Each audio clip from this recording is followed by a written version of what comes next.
Some neighbors say they're concerned about a plan that could move higher ground. Last week, we told you Burlington City Council approved a zoning change to relocate the music venue to the Burton campus in Burlington's south end. Local 22's Devin Bates joining us now live in the studio with some concerned people out there. Hi, Devin. Well, Lauren, the building that Higher Ground would relocate to is very close to the city line, and some people in South Burlington feel their voice has been missing from the conversation. After Burlington City Council's recent approval of a zoning change that makes Higher Ground's potential move to the Burton campus more likely than ever, South Burlington City Councilor Megan Emery is concerned her city isn't getting a seat at the table despite the venue's location near the city line. This is a 15,000 square foot performing arts center. That was the zoning change for this area south of Home Avenue.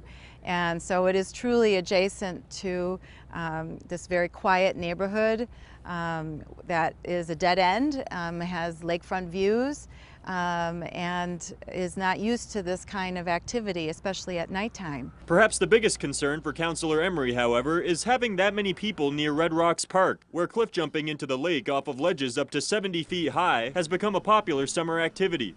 Bringing alcohol and nighttime into the mix of kind of this, this sports, extreme sports culture, I see that as a really, dangerous mix, and I really think people need to stop and think. Here in the neighborhood of Queen City Park, less than a mile away from the Burton campus, residents told me they're not only concerned about public safety and proper planning, they're also concerned about adding more cars to roadways they believe can't handle that volume. If you have a large volume of cars either coming to the show or exiting the show, then emergency vehicle access, ambulance, fire, police is a real big concern, let alone people trying to get out of the neighborhood. If this comes to pass, then we want to make sure that we have enough dialogue that we're thinking through the real problems. There could be some great stuff, but it has to be talked about. It has to be thought about in advance. And I think that's our feeling as just people who live here, is that no one really has heard from us.